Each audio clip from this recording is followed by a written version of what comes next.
Welcome to Hope from the Well, a weekly program and a ministry of Women at the Well Ministries, with the purpose of bringing hope and awareness to those struggling with the effects of addiction. I'm Robin Nation, the Executive Director and founder of Women at the Well Ministries. Women at the Well is a residential program for women with life-controlling issues located in Athens, Tennessee, and we've been in business since 1998. Each week, we will feature a special guest that will share personal testimonies and information related to addictions. We hope you will join us at this time every Thursday. Today, I declare that I will always have hope. Psalm 71:14. Hello, this is Robin. Good morning. How's everybody doing this morning out there? This is Hope from the Well from Women at the Well, and welcome. I want to thank our sponsors this month. It's Cindy Stevens, the owner of Southern Sass Salon in Nyoda. Give Cindy a call at 506-6333 to make an appointment. My guest today is Kati Coats, and Kati is a graduate of Women at the Well. She's currently a student at Lee University. She's a member of Hillcrest Church in Etowah, and she works for Reedy Law Office. Good morning, Kati. Good morning. How are you this morning? I'm doing good. Great. Well, we're going to get right in because we've got so much to share from Kati. I don't know that we can get it all together. We'll have to bring her back again. But Kati, share just a little bit about your testimony. Well, I grew up in church. I went to private schools. I played sports. I rode horses with my mom. I was a pretty normal kid. Up until the age of about 12, I started drinking. I experienced my first blackout when I was 16 years old. I drank an entire bottle of Jack Daniels in about 45 minutes, and I only remembered taking the first 2 drinks. From there, I continued on with a party lifestyle. In high school, I experimented with cocaine and ecstasy. I really didn't take school seriously. I was convinced I wouldn't do much with my life, so I just continued to make bad decisions. I did get serious about school after I graduated high school. I got my associate's degree from Georgia Military College and received a full ride scholarship to the University of Georgia. But with that, I also took a full-blown alcohol and cocaine addiction, and I couldn't maintain school and my addiction, and I lost my scholarship. And from there, my life really just spiraled out of control. I went to a halfway house in Conyers where I started doing methamphetamines. And I spent 7 years on the streets in complete misery. I lost myself. I lost all hope. And I figured I would just die in a dope house or in prison. I became a lost cause. I put my family through a lot. I lost touch with everyone. I felt very alone. I learned what true misery was, and I started going in and out of jail from there. Well, Kati, I know that you came to Women at the Well sometime after that. Yes. How did you get to Women at the Well? Well, I was arrested, and I had 15 years of prison hanging over my head, and my mom reached out to Stephanie, who used to babysit me growing up, and she just so happened to be the program director at Women at the Well. And between her and my mom, they stayed on the phone with the officers where I was at enough. Stephanie literally called so much saying she wanted me at Women at the Well that they questioned me about her. That's true. After much prayer and many months, the judge finally agreed to let me go, and that was really completely a God thing. The officers still say that has never happened since, and it probably will never happen again, though I hope that's not the case. Yes. Well, that was a miracle, and I count that as just God intervening there into your life, and He is the architect of our life. That's sort of been my theme throughout this week coming up, that God is the grand designer of our life, and He, no matter what happens, He can intervene and just make a difference. And that's what He did there, Kati, just sending Stephanie. And by the way, Stephanie will be our guest next week, so you'll be able to hear from her. But God intervened there using her in that situation. Yes. And you went through the program at Women at the Well. And so how did Women at the Well help you? Oh, my goodness. There's been so much. I think one of the biggest things that Women at the Well did for me was it cultivated a real relationship with God. You know, I had known God growing up in church, but I had really never learned to fully trust him and just learned how much I could trust him. I went through classes and dealt with some of the issues from my past, some of the abuse, some of the things I had done and had been done to me, and that was just crucial. And the prayer closet, I remember I would come and I would ask questions about the Bible and I wanted answers, and you and Stephanie and the staff there would just tell me, you know, we don't have all of the answers. We want you to go to God and ask him. And that has been instrumental in my life. And I still do that today. Amen. Yeah, that's true. I don't know how many times I say, even in a day, you must trust God. Yes. And I have to remind myself of that quite often. Trust God. You need to trust God with this situation. Katie, tell us, when did you graduate? I graduated in September of 2016. And so I know that your life has been full since then. Yes. That was not the end. That was just the beginning. And so tell us what you've done since you've graduated the program. Oh, gosh. I have been blessed in so many ways. God has really just opened up my life. I did stay on and do an internship at Women at the Well, and I continued on as staff there. I've been able to get a job and work at a company called Project Free to Fly, and I learned how to sew, among many other things with them. It was such a blessing. And through that, I was able to go and work with prison prevention and go into middle school and high school places and share with kids the consequences of bad decisions, but also share my story of how much God is fully capable of redeeming any life from the pit. And that was an amazing time. And my personal favorite is jail ministry.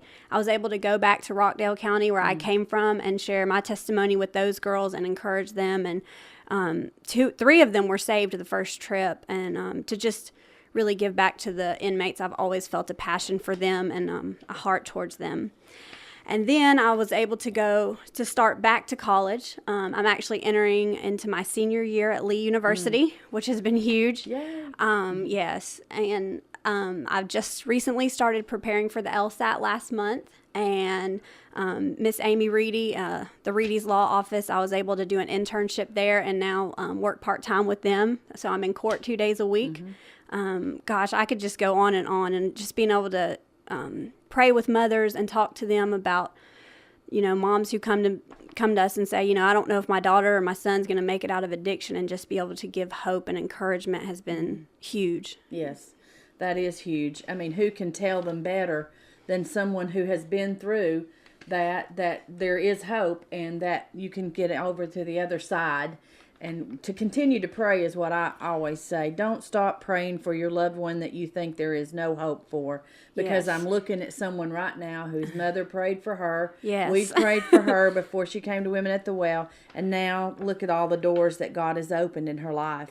One of the things that Katie was able to do is something we've been talking about all month, and that's the mission trip to Guatemala. Yes. And when you were still a student, I think, Yes. Katie was allowed to go to Guatemala on a mission trip. So tell us a little bit about that trip, Katie. Oh my goodness. My experience in Guatemala was absolutely amazing. It was a miracle in the first place that my probation let me go. The people there were so kind and content and genuine.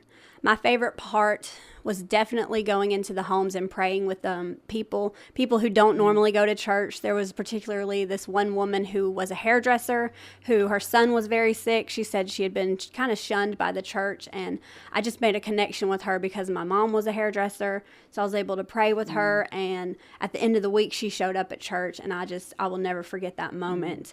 And also just being able to see Miss Sabrina, who leads the trip. She's got such a servant's heart, and she worships through loving people, and to be able to watch and learn from her was just an amazing experience. Yeah, Sabrina was with us last week, Yeah. and we got to hear from her. So something else exciting is coming up, and you'll be, I think, leaving June the 12th. Yes, ma'am. And you'll be leaving for Ecuador for a study time that will be part of your college, I think, college credit for that. But tell us a little bit about that trip. So at Lee University, it is a requirement to go and do a study abroad trip, and I chose Ecuador because I get my Spanish 1 and 2 credits out of the way, and that has just been an amazing experience already, just how that all came together. We really don't have enough time to share all of that. But so we'll be doing 1 week at Lee University. It's like 6 hours a day intensive, and then 3 weeks in Ecuador. We're staying at a seminary college there in Quito, Ecuador. So we'll be in classes every day there. Oh, that sounds exciting. I'd like to go and do that. I'm so excited. And go with you. Yeah. Oh, it sounds like a fun time, and I know that you're going to have a great experience there. And it's not just going to be, even though it's supposed to be a study trip, I know that Katie is going to take with her the light of Jesus, and she'll be sharing that, I'm sure, with whoever she can there in Ecuador. So tell us about your future plans. I know that you have a lot of future plans, but God seems to be directing you in a certain area. So tell us about that. Yes. As far as my future, I would say definitely my biggest hope is to become a criminal defense attorney, and that seems to really be falling into place. That's what I'm going after. That's what I feel God has called me to. And being under Miss Amy has really helped that fuel that fire, because God has just shown me that you can love people, and when people get in trouble criminally, they're at a point in their life where they're desperate and they need direction, and they really need godly direction. And I think that it is crucial to have godly men and women in leadership positions in the court systems to help direct the men and women when they're at their most desperate point. And so I really, really hope to be doing that soon. In fact, I've already started the process of looking into law school and just really going full force. And of course, I want to continue to be a part of Women at the Well and ministry, and I want a family in the future. I mean, God has just, since leaving or being at Women at the Well, I've gotten my life back. I've been satisfied in God, and to just live life. I don't want to miss out on anything that He has, because today I'm really free, and that opens up joy, and it opens up contentment, and to just live a life that's satisfied in Him. Well, Katie, it's so good to have you with us today, and I want to share this scripture because I think it speaks right to you. It says, "Now, O Lord, for what do I want? My hope is in you." And that is in Psalms 39:7, and God is just opening up those doors for you, and it's exciting for me to see that. Our students at Women at the Well have a creative evangelism team that shares at churches. In fact, this Sunday we will be at Friendship Church in Madisonville. So if you'd like to hear our ladies there, give us a call at 423-745-0010 if you'd like to have us come to your church. And also, we're in the process of building a chapel at Women at the Well, and which will also be a classroom. And we're asking for sponsors to give $40 to purchase a block in honor or in memory of someone. So if you would like to do that, give us a call at 745-0010. Also, we have a store, New Attitude, at 104 North White Street. Check out our store there. See our ladies working there today. Our ladies work there and get job skills. And so stop by there today, and they'll give you a 10% discount if you tell them that you heard Hope from the Well today. Mark your calendar for our future annual event, which will be July the 12th. We'll be featuring Aaron and Amanda Crabb of the Crabb family. General admission will be free, but there will be some limited tickets sold for $100, which will include a meet and greet session with Aaron and Amanda Crabb, dinner, and front row seating. So give us a call if you will want to come to our fundraiser, which is called the Waymaker. And the number is 745-0010 to call about that. And our guest next week will be Stephanie McGreevy. And Stephanie is a graduate of Women at the Well and currently the program director at Women at the Well. She's also the founder of New Attitude, an upscale boutique in Athens to benefit Women at the Well. And she will be sharing her testimony and her involvement at Women at the Well. We'll see you next week.